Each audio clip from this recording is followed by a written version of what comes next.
Right then, folks, how are we all doing? Things are heating up as we roll towards the weekend, and you can just feel that buzz starting to build again, especially with that Cup Derby against Partic Thistle looming large on Sunday. But before we even get into the football, I want to take a second to shine a light on something a wee bit more important than what happens on the pitch. Yuan, who many of you will know from around the Celtic community, reached out after Monday's video with a wee message of gratitude.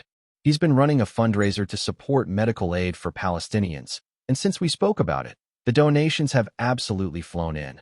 Over £200 added in just a couple of days. Now, that might not seem like a massive figure on the surface, but when you're talking about frontline medics, that sort of money makes a real difference. If you didn't catch Monday's video, you can still jump in and support the cause. The link is down in the description. And to everyone who's already chipped in, hats off to you. You're absolute legends, every single one of you. Right, back into the football. And here's something that maybe hasn't quite sunk in yet. This week is our final free midweek for a good long while, unless you count the international breaks. After this, it's full throttle until Christmas.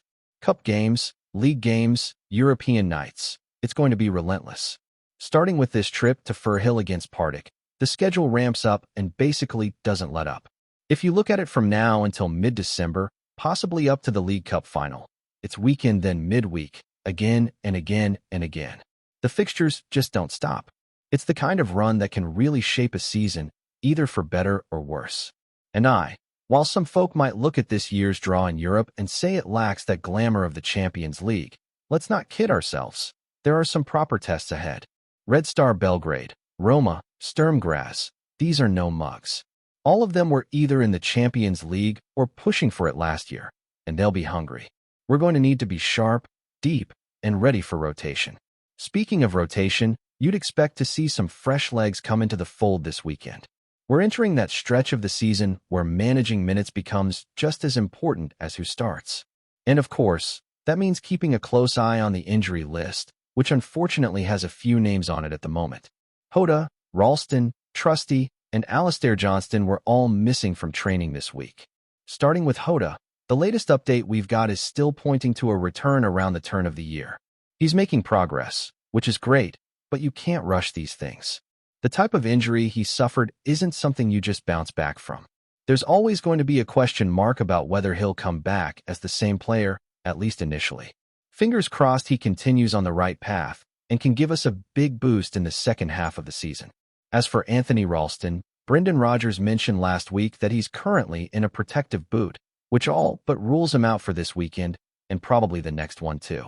So you'd imagine Kobe Donovan gets another opportunity to stake his claim. And then there's Austin Trusty, who's dealing with plantar fasciitis. And if you've ever had it or known someone who has, you'll know that's no joke. It's the kind of injury that lingers, causes all sorts of discomfort, and makes every step a nightmare. He's been out for over a month already, and still no clear timeline for his return. That's a big blow, especially considering how much we could use his presence across that back line during this hectic run. Now, Alistair Johnston's situation is a bit more promising. He popped up on a Canadian podcast recently, Park the Bus, of all names, and while he didn't give a specific return date, he did say he's ahead of schedule. That's encouraging. He picked up a hamstring tear in the first leg against Karabag and admitted he's never had a muscle tear before in his career, so this is all new territory for him. He even mentioned chatting with Kieran Tierney, who knows a thing or two about soft tissue setbacks. Johnston said there's no surgery needed, which is always a bonus, and he reckons he's at the point where he feels like he could train or even play. But of course, with hamstrings, you've got to tread carefully. It's not about how you feel. It's about making sure you don't come back too soon and end up right back on the treatment table. So yeah, the injury picture is mixed, a few lads out, a few potentially coming back into contention, but overall, we're going to have to lean on the full depth of this squad. And that's why the training updates have been so important. The most recent footage from Lennoxtown showed spirits pretty high despite the drizzle, and Don Cowie even turned up for a visit. Interesting one, that he and Brendan Rodgers go way back to Watford days, and Cowie was actually Rodgers' first signing as a manager. It's funny how those links circle back around, isn't it? On the pitch, the energy at training looked solid. Tanky in particular was sharp as ever. That lad's got something about him, doesn't he? You can see it. Benny Wisha netted one, which is good to see. Even some of the younger lads who haven't had much of a look in recently, guys like Johnny Kinney and Shun Yamada, were out there mixing it up. Good vibes all around. One guy who just keeps smiling is Kelechi Iheanacho, and that's been a real positive. You can already tell there's a strong bond forming between him and Rogers, and maybe that's exactly what the guy needed after a rough spell over the past year or so. We know he's got the pedigree, big games for Leicester, that famous goal in the Community Shield against City. He's not even 30 yet. There's still time for him to make a big impact. And Rogers himself actually confirmed just how big a moment it was for Iheanacho when he stepped up to take that penalty at Rugby Park. Apparently, Benji Negrin was originally on penalty duties, but Rogers made the call on the sideline to let Kelechi take it, thinking it could be a massive confidence booster. And it worked. Calm, composed, slotted it beautifully.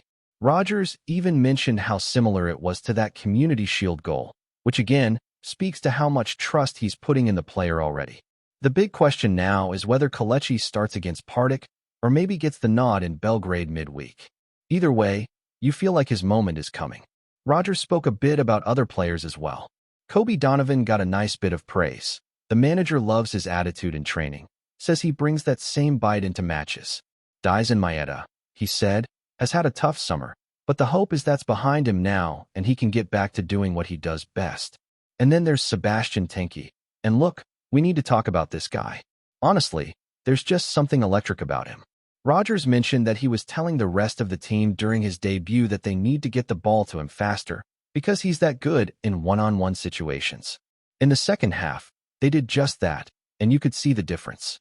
He created chances, looked dangerous, took on his man. And yeah, people might point to his end product and say it's still a bit raw. Fair enough. But when you rewatch that game, you'll see there were at least a couple of passes he made that should have led to goals. Luke McCowan had one he probably should have buried. Tanky's getting into the right spaces, getting his head up, making the right choices. The final touch just needs to come, and that's something the coaching staff are clearly working on. Rogers said they're focusing on two key areas. One, his positioning at the back post, which is how players like Hoda and Daisen have racked up goals in recent years. And two, his shooting when he carves out that half yard. He had one on Sunday where he cuts inside onto his right and drags the shot wide. But again, he's making the space for himself, and that's the hard part. If he can tighten up the finish, we're talking about a serious threat. And I mean, if he starts adding 15, 20 goals a season to his game and matching that with assists, you're looking at the next big export, plain and simple. A real gem, right? So picking up from where we left off, there's this feeling around the club just now, a kind of cautious optimism, like things might finally be coming together after what's felt like a bit of a stop-start beginning to the season. That last-minute winner against Kilmarnock might just prove to be one of those moments you look back on and say, that was when the switch flipped. Not just because of the result itself, but because of what it does for the group, the belief it injects, the pressure it releases. And for Brendan Rodgers, it couldn't have come at a better time. He's been trying to knit this squad together, balancing fitness concerns, new signings, and a few tactical tweaks, all while keeping the standards high. That goal, that roar at full time, it just gave the whole thing a shot of adrenaline. Now, looking ahead to Sunday's match at Firhill, and Rodgers has already hinted that we might see a few changes in the lineup. And honestly, it would be a bit of a surprise if we didn't.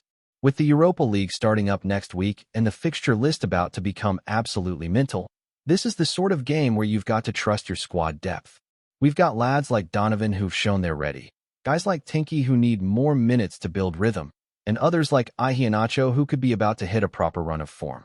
It's also a chance to manage workloads. Make sure your key players don't burn out before we even hit November. And let's be honest, Partic Thistle are going to be up for this. It's a derby of sorts, cup tie, home crowd behind them. They'll treat it like their cup final. And we've seen time and again in these fixtures, if you don't match the fight early on, you're asking for trouble. The pitch at Firhill might not be perfect, the atmosphere will be intense, and they'll throw everything at us in that first 20 minutes. That's where experience counts. We'll need cool heads, solid decision-making, and most importantly, a sharp start. None of this easing into the game nonsense. Get the tempo up early, silence the crowd, and take control. Now, a wee word on the midfield, which, if we're being honest, has been a bit of a concern recently. It's not that the individual players are poor, far from it, but the balance just hasn't quite been right. Whether it's the defensive cover, the transition speed, or the link up with the front line, something's been missing. You can feel it watching the matches. Too often we've been caught in that no man's land where the midfield isn't quite protecting the defense, but also isn't breaking lines going forward. That's something Rodgers has to fix, and quickly, because with the quality of opposition we're about to face, you don't get away with being half a second slow or half a yard short in the middle of the park. It'll be interesting to see who gets the nod in there this weekend. Do you go with experience and try to control the game from the middle? Or do you inject a bit of youth and energy and try to run Thistle off the park? My guess is we'll see a blend. Someone like Matt O'Reilly pulling the strings, maybe Home getting another chance to prove he can be the guy to connect play. But regardless of who plays, the message has to be clear. Dominate that middle third, or we could find ourselves in a battle.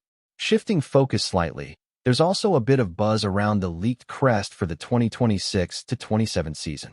Footy headlines put it out, and it looks like we're getting a special edition badge to celebrate 60 years since Lisbon. Now, we've done this before, back in 2007-08 and again in 2017-18, but it looks like the club are getting it bang on this time. A proper tribute, with a nod to the Portuguese roots of that historic night. The badge featuring 60 degrees anniversario around the famous Celtic crest. No official kit leaks yet, but folk are already dreaming up dark green away strips with gold detailing. Maybe something similar to that iconic kit Scott McDonald wore back in the day.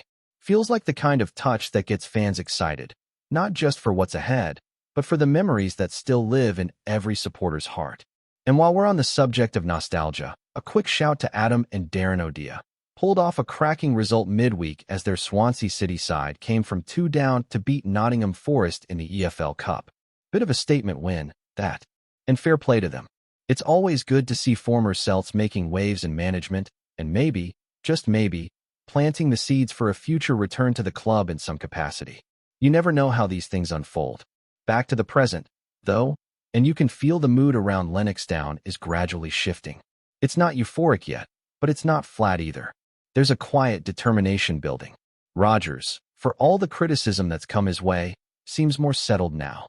His interviews have had a bit more bite, a bit more confidence. He's backing his decisions, standing by his players, and slowly, you can see his ideas starting to come through in the performances. There's more clarity in how we're trying to play. The width, the pressing triggers, the use of the fullbacks, and while it's not perfect, it's definitely progressing. Before we proceed, subscribe to our channel and enable notifications to receive all exclusive news about Celtic FC. Don't miss any details about your favorite team.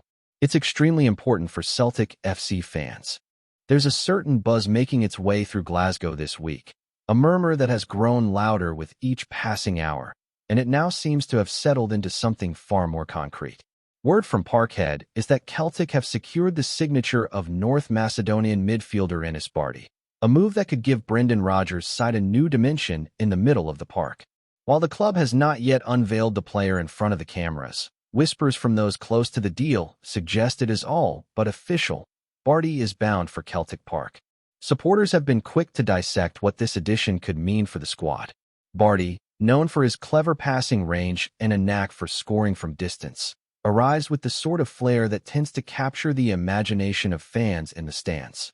The chatter isn't just about what he might add in terms of goals and assists, but about the energy and intelligence he brings to midfield play. In a side that already prides itself on dominance in possession, his ability to thread the ball between lines could well prove decisive in tight domestic fixtures, as well as under the bright lights of European nights. Of course, as with any rumor taking on the feel of reality, questions linger. Some wonder whether BARDHI, who has spent much of his career plying his trade in Spain, will adapt smoothly to the intensity and physicality of Scottish football. Others muse about what his arrival might mean for established names already fighting for minutes in a competitive Celtic engine room. Yet amid all the speculation, there's a clear note of excitement. The thought of a player with BARDHI's pedigree pulling on the famous green and white hoops has ignited the city's footballing conversation. For now, the official confirmation remains just out of reach, but the signs are strong.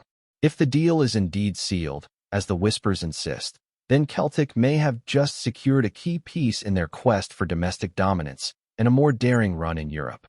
It's only a matter of time before the rumor mill gives way to reality, and when it does, the roar from the Celtic faithful will be heard far beyond the east end of Glasgow. Hello, fan. Don't forget to like and subscribe to the channel, as it means a lot to Celtic FC. Also, share your opinion about the news in the comments below. See you in the next video.